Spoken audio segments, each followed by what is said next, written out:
Good morning and welcome everyone to the Schwab YouTube coaching channel. It's our Monday edition of Trader Talk in today's market, and I am your host, Kevin Horner, joining you from a somewhat sunny here, Denver, Colorado. Today on this shortened holiday week, I am pleased to be joined by my friend and Mr. Mike Bruskoff. Good morning, Michael. How are you doing today, sir? Kevin, good morning to you. Happy Thanksgiving early. How are you doing?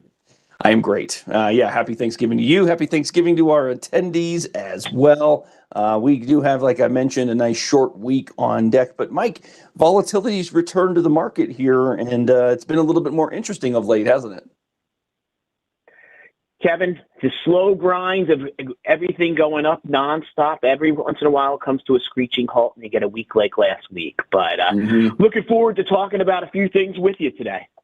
Yeah, as am I, of course. So, hey, everybody, we're joined by Brent Moores in the chat. So you can say hey to Brent. He'll keep an eye on you all and get to comments and questions that Mike and I are unable to get to. But, of course, we still want to hear from you. So please feel free to post in the chat there for the duration of our segment. We go about 45 minutes in total. If you're not already doing so, you can also follow Brent and me on X.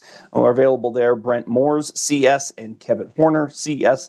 The X platform is the best way that you can meet up with your coaches aside of the classes we offer you here. So if you're looking to engage with us, that's the best opportunity. So make sure you're following us there. And of course, be sure you're subscribed to the channel here as well. All right, let's get to our disclosures, and then we'll look at the charts and see how things are kicking off today. First of all, remember that our discussion here is exclusively for your information and your education. We do not make recommendations. We do not make endorsements for a specific approach to trading the market here. Additionally, we'll remind you that technical analysis, which we will incorporate into our discussion, of course, technical analysis is simply one piece of your decision-making puzzle. We discourage you from making your decisions exclusively off technical analysis. But we will cover and utilize some of these concepts that traders might choose to employ. Just remember that none of them are recommendations for their use.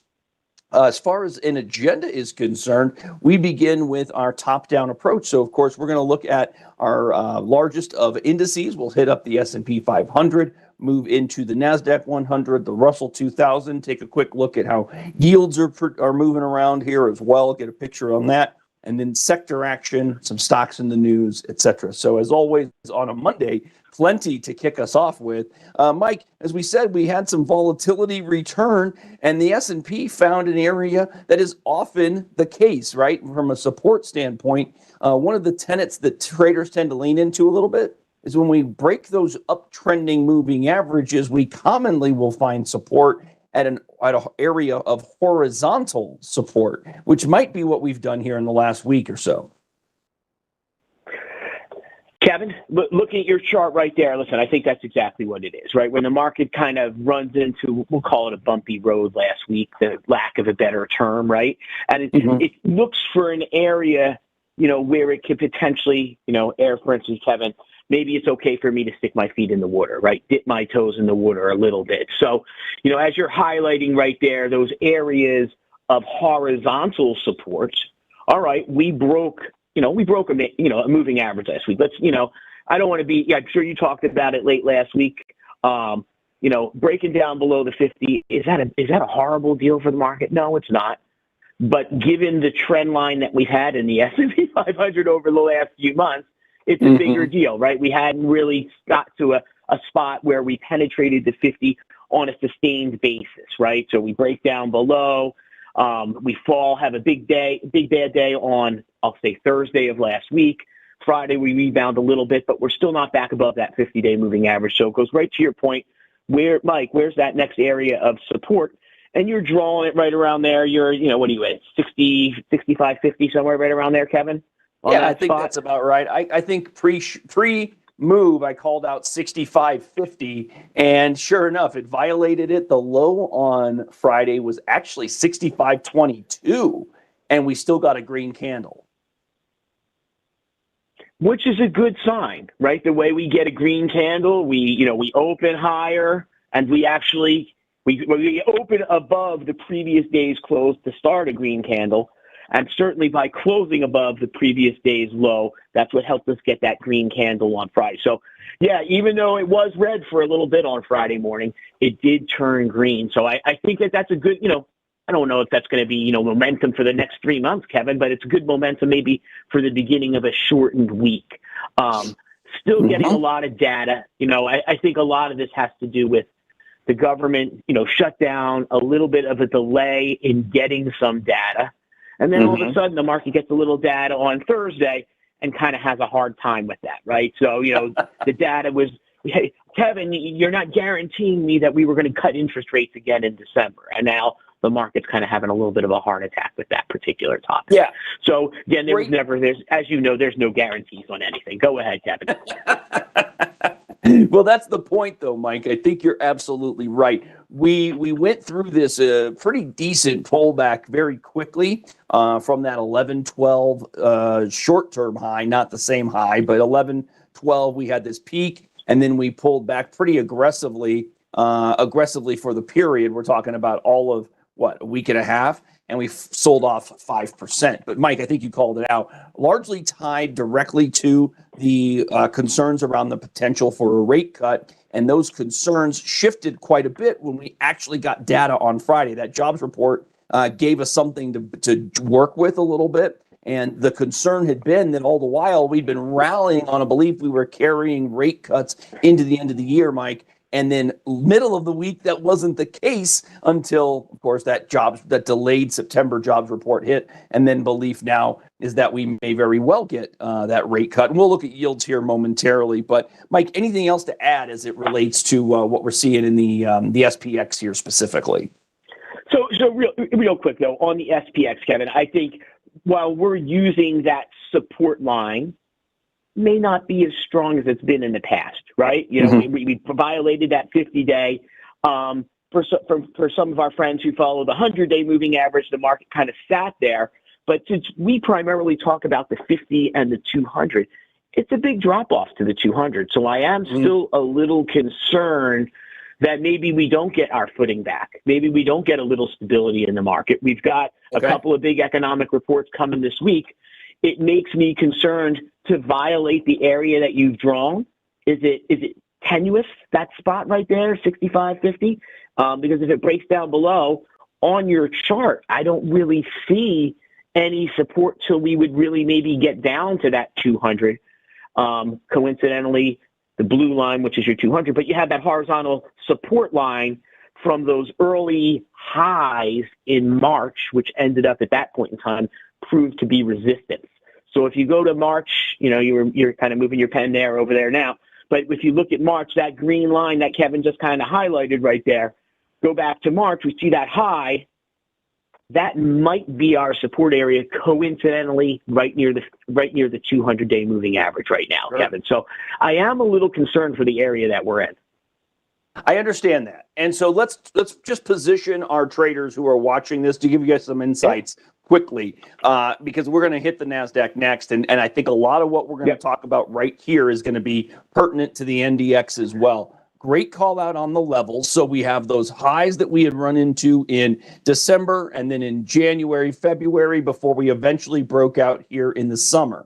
Okay, that former resistance can act as new support.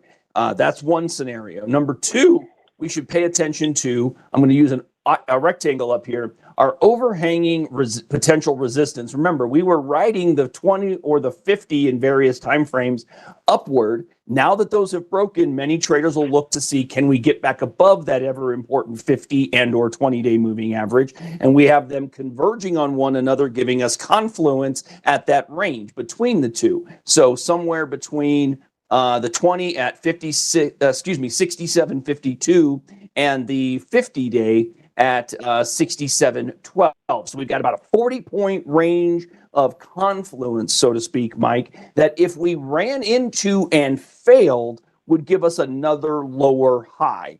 And that would be a potential for the continuation of this brief, albeit but still selling that we've seen. And then the concern, of course, Mike, would be after another lower high, we could, of course, make a lower low, extending our short-term downtrend. So I think it pays a lot of importance, a lot of attention should be paid to that green line at 65.50, Mike. I think that was an excellent call out and certainly tells us the level of risk we need to be paying attention to here. Now, as I said, this is going to look very similar in the NDX. So quickly, we'll move over to it. Whoops, make sure I get my symbols correct. Here we go. The NASDAQ looks almost identical, Mike, below the 20 and the 50-day, been about a week, green candle on Friday, so we closed above our open, an area of support that we would hope to bounce from, closing basically at the same level that we've tested, right? Matching, or as somebody called out here, I saw similar lows, that'll work just fine. But ultimately, Mike, the same story from trend standpoint, yes? I would say, Kevin, yeah. You know, maybe the NASDAQ, the only differential is the NASDAQ had about a 7% pullback from the all-time highs.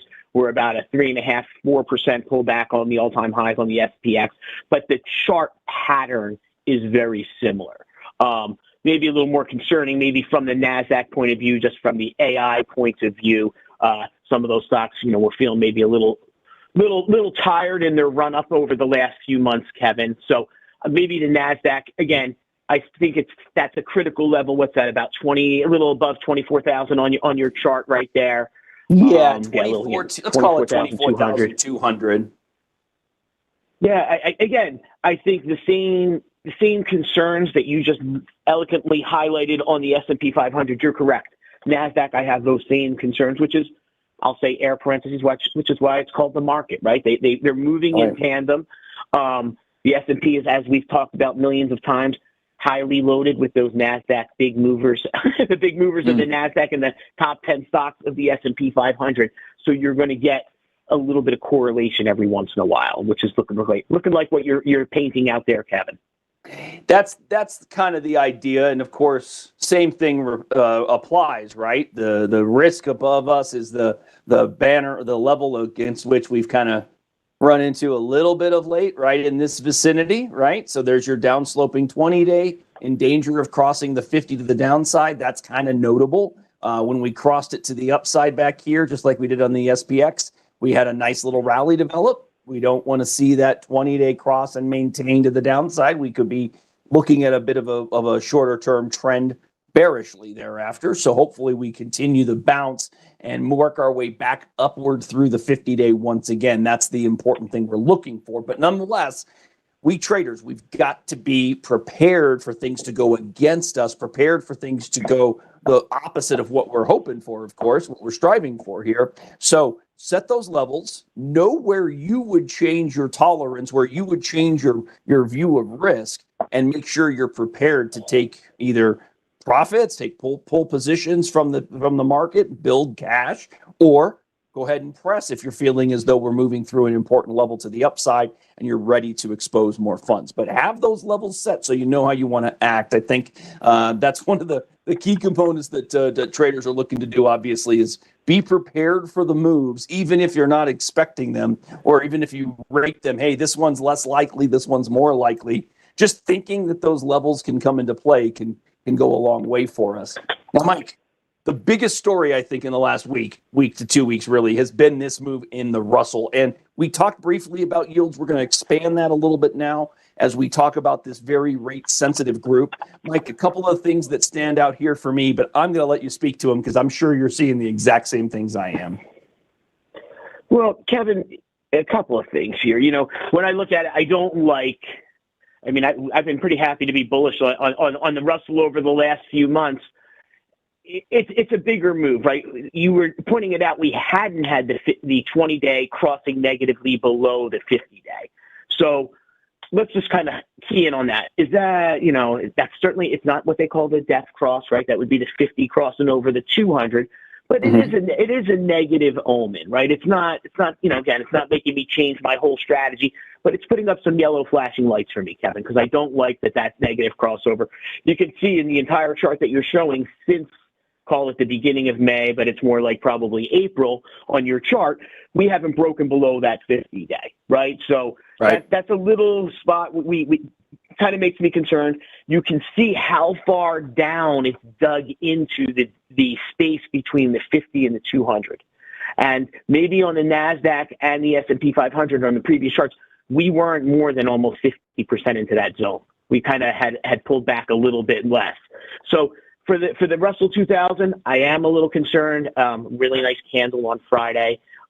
Almost an engulfing bull candle. But I'm not, again, the flat 200 probably will act as support as we get, move forward in time. But that's still a little bit of a drop off, give or take almost about another, 80 points, 90 points on the Russell. Again, I think that it's driven by the fact of interest rates, right? All of a sudden, maybe we're not getting that interest rate cut, Kevin. Those would be the stocks that would benefit the most from a potential interest rate cut. That's why you've seen them rallying, as that specter of cuts has been out there all year. I don't know that we're done with the rate cut cycle yet. Maybe for calendar year 2025, but that doesn't preclude January, February, March of next year. So I think, listen, I don't know that the Russell, I'll call it a little wounded right now. It's not the best as far as internal strength. If you look at your RSI, we're bouncing off that 30 level. So maybe okay. As you just highlighted right there, I'll let you take the lower highs and talk about those that you're seeing, Kevin. Well, Mike, the lower highs are concerning, right? Because like you said, we've got that 20-day crossing the 50 to the downside. It does present some confluence of resistance up there at around 24.40 or so. The other thing that stands out, generally speaking, when you're looking at the RSI, one of, those metrics we look at, 70 is overbought, 30 is oversold. But you know what? In the midst of a strong uptrend, Mike, we shouldn't bring the RSI down to the 30 level. In fact, we should hold somewhere between 45 and 55 on pullbacks. And the concern from an RSI standpoint is that if we get down to the 30 level in the midst of a pullback, well, then we have the opportunity for a reversal. And that's kind of what the concern is here. Now, it is going to be tied likely to the rate situation, Mike, and the improvement here has been notable just over the last 2 market days. Take a look here. I'm going to bring up the CME Fed tool. So again, I'll remind you all, third party, and this is not a Schwab page. This is from the CME Group directly. As a third party, you should remind you additionally that what's being presented here is not a guarantee of what's going to happen. It's rather how traders of these yield expectations are positioning at the moment, Mike. And the biggest change here is right here, the rate cut. We're at 375 to 400 bips right now. 20% likelihood of maintaining for December 10. But Mike, it has been all over the map for the last week. Look at this. A month ago, the rate cut likelihood was at 92% nearly. A week ago, it was at 42 because we got that delayed September. Then we had the delayed September report on Friday, and everything shifted again because now the market was believing that the jobs number was stronger than expected. And so that stronger jobs number led traders to believe or start to position that we could very well get this December 10 rate cut. And that's why the level is where it is now, nearly 79% likelihood. And if that comes to pass, well, then, Mike, traders are apt to believe that the Russell has more upside. So that's why we've seen such back and forth here in the Russell, and the conversation around yields has had everything to do with it. Kevin, stay right there on that screen real quick, right? So we had a Fed governor, the New York Fed governor, John Williams, spoke on Friday, which, to your point, really moved that 42% from the 1 week from 1 week ago. It really kind of moved those percentages. He said that he still sees the potential. This is only one Fed governor, still sees the potential for a potential rate cut in the December 10th meeting that you're talking about right now. So that's where the numbers kind of spiked back up. One Fed governor saying that. So again, there was a lot of Fed speak last week. There was a lot of Fed governors out there over the last couple of days speaking. But again, the market it feels like it wants this rate cut. I don't know if it's going to get A, what it wants, and B, is it going to get a rate cut for the right reasons, right? The right reasons being the economy is maybe slowing, or have we fallen into a recession, Kevin? We're not there yet. We're not even close to that. But you got to watch why we would potentially get a rate cut. If the economy is doing well, do we necessarily need one? And again, those are all debatable topics. I mean, you can have an economic show later on and talk about that. But those are all debatable topics out there. Promise not to have that conversation with y'all later. Sorry, that is not going to be where we head next. But I do want to answer some questions that are in the chat because I always like to get to things for all of you. First of all, I noted we have a survey opportunity, so we would love to hear from you all if you have the chance. Go ahead and click that survey link. It's going to open a browser window right next to the presentation window here, and then you can get to it post-class. You can give a score. You can leave comments if you'd like. If you choose to leave comments, believe me, they are going to be read. They come directly to Mike and me, and we'll be happy to hear from you. We do value your input. I saw a question here about the SPX equal weighted, wanted to see how the equal weight was producing or performing. And Mike, I'd say the biggest difference here, I mean, it's showing a similar breakdown to the rest of things. And I'm thinking that the broadening out of our market is still presenting itself to a certain extent. The laggers the last week really were the Mag 7. They weren't producing the way or pulling the weight that they had been. But you know what? It seems like the pullback we've had in the S&P has actually been hitting everything. Again, letting us know that it's a broader pullback, not a broader pullback from an economic standpoint, I would suggest, as opposed to any individual company necessarily leading the market lower. You have any insights from these equal weighted chart or equal weighted viewpoint? Kevin, I actually agree with you 100%. It's more of a broad-based sell-off, right? I'm looking at two charts right here. Looking at your chart on the equal weight, look how close we are to that 200-day moving average, right? If you look on the regular SPX, we'll go there in 2 seconds. We're a lot further away from that 200-day moving average. So it did tell me exactly what you said, a little bit more of a broader-based sell-off, which we've been so happy that we had broader participation other than the Mag 7 over the last few weeks. So now the stocks that we had been hoping would help fuel the market going forward other than the Mag 7 are the ones that have also fallen as fast as the traditional Mag 7 stocks out there. So actually, your chart makes me a little more upset, Kevin. I'm not liking your chart. It makes me a little more concerned there. The only thing that I feel better at is it's a lot closer to the 200-day. So it feels like the damage has been done on the equal weight chart versus the regular S&P X chart. I think that's the reminder, is that the equal weight sold off to an area of support, a larger area of support. The non-equal weight, the cap-weighted version of the SPX, well above the 200 days. So the concern being that in order to find that really solid foothold of support around a major moving average like the 200-day, the equal weight is right there, whereas the cap-weighted version of the index is a pretty good distance away. So a fall through support could lead the cap-weighted version all the way down to the 200-day. That would be a pretty significant development. And the thought being thereafter, Mike, if that were the case, that it would be the other areas of the S&P that maintain support and carry or hold the rally, if you will, because you'd be getting participation from some of those laggard groups that really aren't laggards of late. We'll talk a little bit about that momentarily. But we got to get, Mike, to one other question that I saw in the chat, and I'm always a little timid when this comes up because the question is tied to a bearish opportunity. The question here was, if one were to look for bearish trades, what would be the ideal entry? And the reason I'm a little timid is because the term ideal was incorporated. So one thing that I can suggest everyone, and I'm just going to throw up the SOX here, the semiconductor index, just as a reminder of maybe some viewpoints.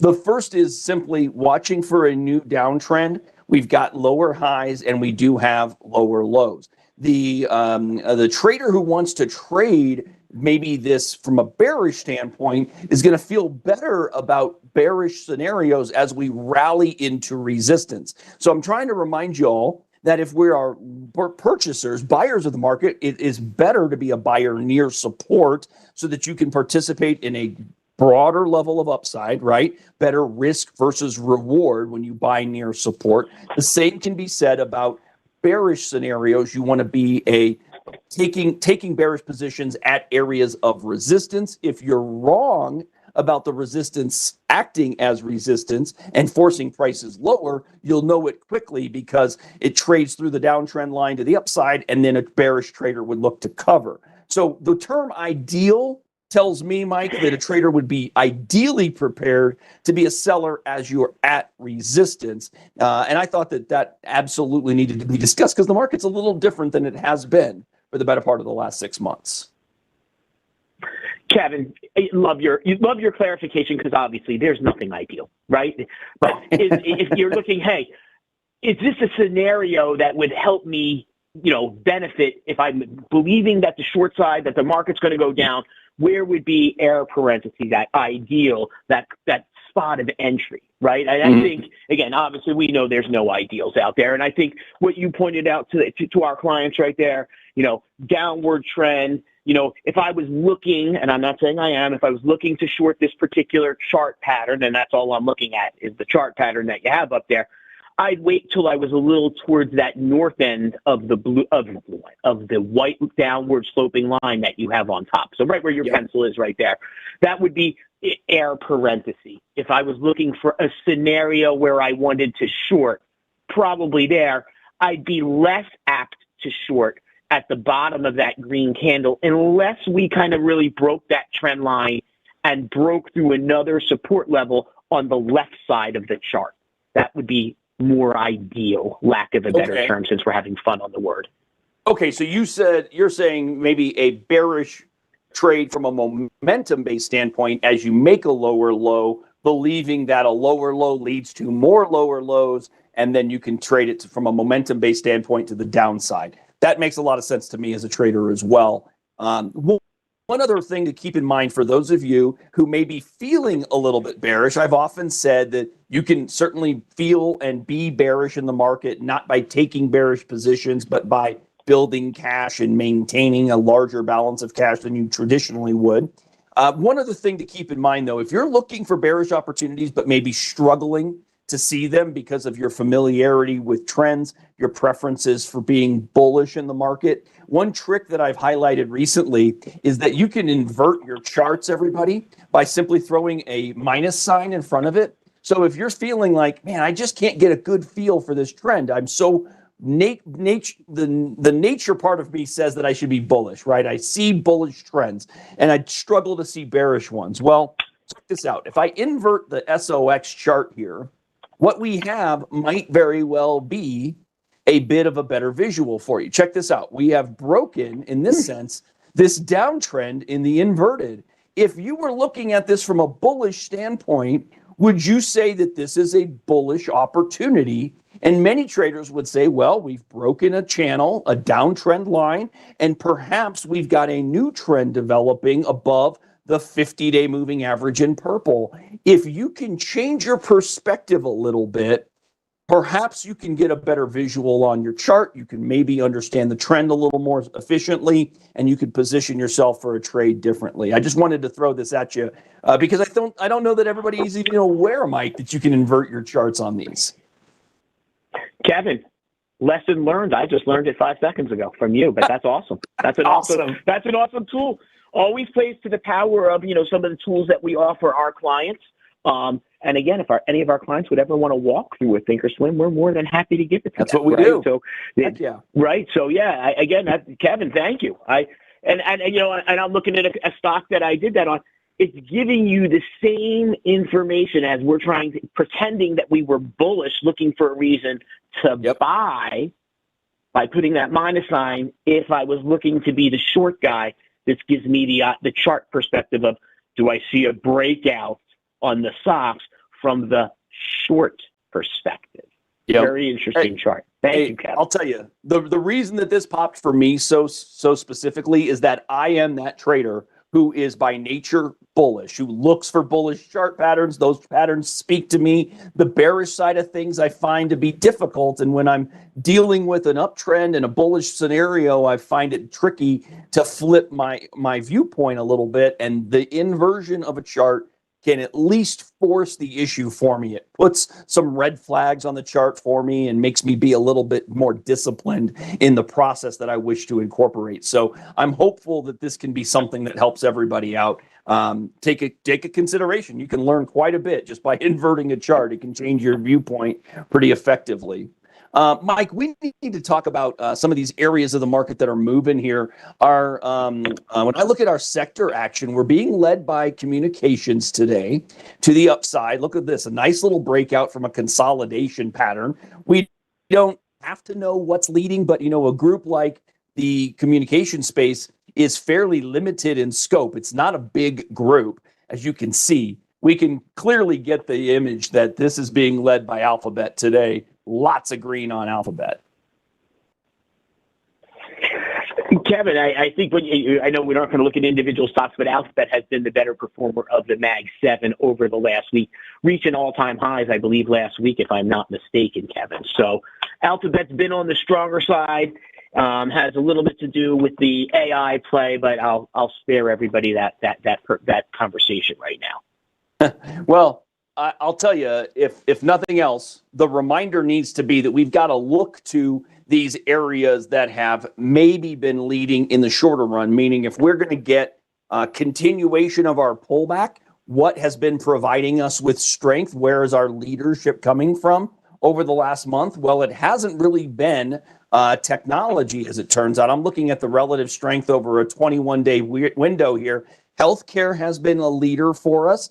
We can peek on healthcare real quickly, financials, and then, of course, today's movement in communications is pushing it up. But this is a different group of leadership, Mike. That seems to stand out to us, doesn't it? That's pretty notable. Financials, healthcare, materials, real estate, and then staples. And down below, we've got these laggards that have been our leaders, discretionary tech, et cetera. That's a pretty significant development. So a breakout here from a space like communications, that can be notable for us, yes. But Mike, what about what's going on with healthcare? I know it's only a flat move today, but a fantastic candle on Friday out of a bull flag. Kevin, and again, we talked about an opportunity for, when things break out, reversing the candles. That was kind of just a fun trick. But the truth is, look how this popped above the 200-day moving average in, I'll say, late September, early October. And when we see those big breakouts, those gigantic candles, and then we're able to push through, which was the 200-day moving average, which was resistance. Mm-hmm. We had a small consolidation period right where you're drawing down to the 50-day moving average, right? So it gave us kind of a nice little pattern there, right? If you're drawing a little bit of a cup with handle, I'm assuming right there, gives you that nice basing pattern. You've got the handle where you drew to the right, and then you get that breakout above, which is typical of what we would like to see maybe in a cup with handle pattern. But more importantly, it's just a nice breakout, Kevin. You look at those highs that we hit in February, March of 2020, February, March of earlier this year, can't even get it out. That's the area where the chart's taken the good spot right there, right? We broke through there. That was a really strong candle probably about a week and a half ago. And then above your breakout line, if you kind of drew a horizontal line on those highs in early March, Kevin, draw a horizontal line, extend it to the right. That's kind of almost where your pullback happened to, right? So you had that pullback. We had a breakout, previous resistance. You have that pattern that you're highlighting over there on the right-hand side, where we kind of had a little bit of a pullback on that overbought situation. You could see your RSI was overbought. We were above that 70. We pulled back to that area, kind of was now support, which was previous resistance. So I like the pattern. Maybe I don't like how far it is ahead of itself. And we're still in overbought territory for the RSI. But I do like the pattern. I do like the breakout. Yeah, the pattern is notable, and I like to bring it up because we've been talking about it in this class for a while. Not just the daily chart, but the weekly chart as well has been quite instructive on healthcare. As you can see, there was this was a bit of a lengthy pullback, right? August of 24 until we got this huge candle, which didn't come until September of this year. So you're basically looking at about a 13-month downtrend that broke to the upside. And man, did it correct itself quite speedily and healthily here as it pushes towards new all-time highs. That's a pretty instructive move. The other one that's moving aggressively today, beyond communications, we're seeing here the consumer discretionary try to get back in gear. Now, Mike, this is rallying into an important level because we've got the 20 and 50 crossing as we speak on this pattern, but we're right into what was former support now. This could act as resistance and could keep us at bay for a little bit, couldn't it? Yeah, I mean, consumer discretionary, we would hope, certainly during the holiday season, would be, lack of a better term, we would like to see it leading the market, right? The consumers are out there spending money. That goes to our parts of some of the economic reports that we're going to get, that maybe consumer confidence is waning, right? We've got consumer confidence coming out tomorrow afternoon, or tomorrow morning, my apologies, Kevin. So we haven't really seen a lot of consumer sentiment. Came out at a low number of about 51 last week. Consumer confidence kind of gauging the same data. We would like to see the retail guy, me, you, getting out to the mall, Kevin, and spending some money. But the consumer is feeling a little bit of the pressures of the market. And again, that's not a great sign for the overall economy if we're going to start to see the consumer discretionary stocks lagging. Good point is, Kevin, the 200-day is right below. So I'm feeling a little confidence down there that the 200-day flattening line would act as support. But no, it's not the best looking chart right now, Kevin. Certainly no. It's not, and it's also a reminder that there's been a bit of a rally there, obviously, in this space, and it had done really well. And you'd note, again, that we are at a different stage of this chart's breakdown. I like to think about it from the same standpoint of every other chart we've seen, Mike. This one has found potentially short-run support pretty close to the 200-day moving average. It's faster than everything else, right? The broad S&P, the broad NASDAQ, neither are this close, but this is a space that may have already gotten there, and it can be a bit of a heads up, right, Mike? Because when you see what we've got here in the midst of this pullback, if the rest of the market is making similar moves and maybe getting there a week or two after maybe this space has specifically, well, maybe we can learn something about this short-term trend and apply it to our other areas as well. It can be helpful to see that, yes, we saw this breakdown and it made lower lows. Where is it rallying into? Potential resistance. It's got some work to do if we're going to get right back into trending gear again here, Mike. It's not there yet, and it's got some work. All right. It definitely has some work. Go ahead. Yeah. Okay, I was going to kick us next to the staples. And the reason I wanted to talk staples, Mike, is that if, in fact, this market were ready for an outright rotation into defensives, shouldn't we see staples performing better than they have? The answer is I would expect so, Kevin, right? I see a very clear line of lower highs, though, right? So I thank you.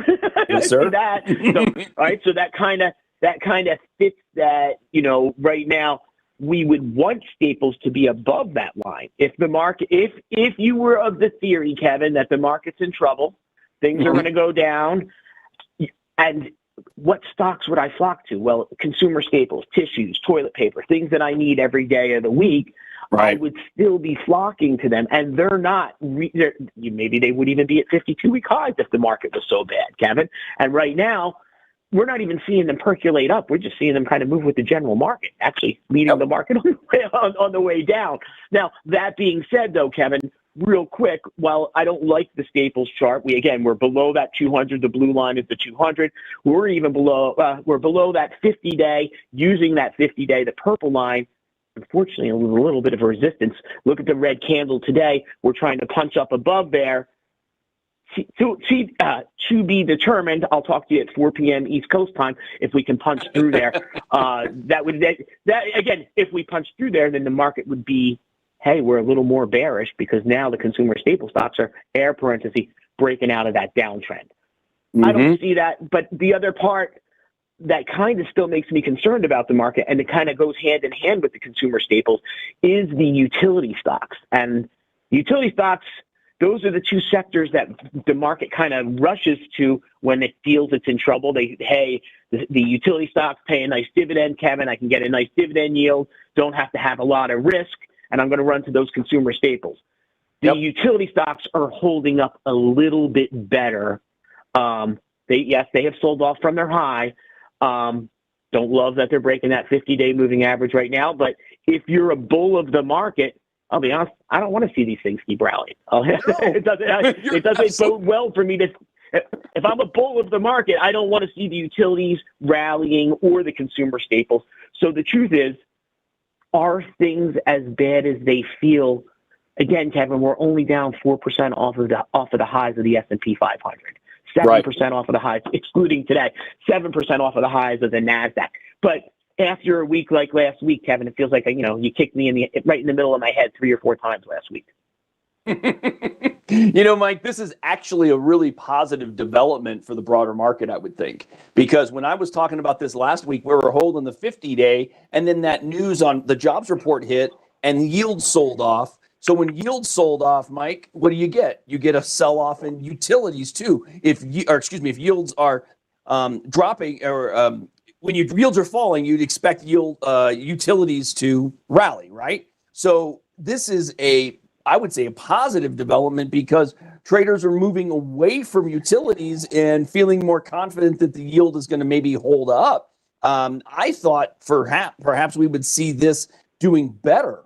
This breaking down, though, is kind of surprising me. And I called out the volume here. Volume in the selling has been pretty significant, Mike. That's 3 days in a row heading into the close of last week where volume exceeded the average of volume. So that's not you and me selling it. That's institutions moving out of utilities. It is, Kevin, right? I'm sorry that me and you aren't bringing that kind of volume to the market every day of the week. But yes, no, I say that sarcastically. But yeah, listen, again, breaking down below that 50-day, breaking down below the 20, right where you're drawing that triangle, call it the apex on the right-hand side of your chart. Is that 20-day orange line crossing down negatively below the 200? It's not yet. It's not. But keep an eye on that, because, again, it's right there. Right? Yep. And again, you see how we did it in early, call it early October. We broke down and then kind of fish took right back up, right? So we could get caught in that same kind of spot. But again, it wasn't a great week last week psychologically for the market, but some things have been broken, but things that you think should be leading if we were in a full-blown bear market, these two sectors aren't. And that kind of makes me feel a little more positive, I don't know what it is. I'm not jumping up and down, but I feel a little more positive. Sure. And you know what? I'm watching a couple of questions here about the AI power situation playing into utilities, having more of an impact, and perhaps the utilities pattern we're looking at may be more tied to that than, say, yields of late. A lot of this rally, for example, from September into the peak in October was largely, I think, tied to the AI discussion, because mid-October, since the last month, we've seen a pretty healthy pullback in the conversation around AI and quantum computing and so on and so forth. There's been a much deeper pullback in a lot of those areas. Mike, the last thing I wanted to hit on here is we're really up against the clock. 2 things. Number one, I just want to encourage everyone to keep an eye on oil. If you're looking at an area for a bit of a heads up on the so-called inflation story, the fact that we remain in a downtrend in oil continues to be disinflationary. That's a positive for the broader market. I assume you've got some insights to that extent as well, Mike. No, well, we're in closing minutes here, Kevin. So real quick, I like the pullback in oil, right? From a consumer perspective, that's not dragging the economy in the wrong direction. So if you want a sign of hope that the economy, from the consumer point of view, as we were just talking about, this is a good one, Kevin. I got to drive to my mother's this week. I got a 200-mile car ride. I got to fill up my tank with gas. I like to know that it's a little bit cheaper this time of year than it was this time last year. So oil prices coming down is a positive for the consumer. I'll keep it at that. We will absolutely take it. The last one we're going to hit on is Bitcoin, because the pullback here has been dramatic. Mike, I drew a Fibonacci retracement on this. I'm going to have to go to a 2-year chart to highlight it for you, everybody. But if we just note the level to which we have, I'm going to have to go to 3, it looks like. 3 years. I'm drawing this from basically the bottom back here in what was December of 22. We were around 15,000. And then we rallied all the way up to that 127 or so. We've pulled back to the 38% retracement, starting to settle in. It is a significant low. We did extend below the 30 line. It could be a bounce spot, but the first thing we got to do is trade above the high of our low day if Friday is in fact our low day, Mike. Kevin, a lot going on there, right? I mean, big drop off. We would have hoped that this would have had a better correlation maybe to something like gold or something like that over the last few weeks. Maybe if I was, for the Bitcoin bull people point of view, yeah, it's a little disappointing, right? It didn't hold up with gold over the last few weeks. That's about really as much as I can say about it. From a chart pattern, it's below the 50, it's below that 200. Can we get that area of support at your 38.2% retracement line? Well, it looks like there's an area back there back in early March, early April, where we can kind of see that. But those were using the 200-day moving average as support, and we're in a different scenario with that right now, Kevin. So hopefully it can act as support. It's not in stone that it will. And again, I don't know if Bitcoin's breaking down below there or not. I have no idea. But it's a different scenario than it was back in March and April because they used the 200-day as support. That's what I will point out. That's the truth. Right now, Bitcoin bulls hoping for that counter trend rally could take them into that 100,000 level once more. But that is counter trend. So traders must be disciplined in their approach if they feel that that's the opportunity. But nonetheless, we're going to leave it there for the time being, Mike. Always a pleasure to have you on. I know we only get you once a month, and I love having you here. Obviously, our viewers do as well. So thanks for doing it. Thanks for being here, sharing your thoughts and your insights, sir. Kevin, thank you for having me. Wishing you and your family and all of our listeners a happy Thanksgiving. And looking forward to the holiday season, Kevin. Yes, sir. We'll get together again in December. And thanks to all of you for being here. Big thanks to Brent Morris. Follow us on X. Hit that thumbs up if you liked our discussion today. And make sure you're subscribed to the channel, everybody. We look forward to catching up with you all again real soon.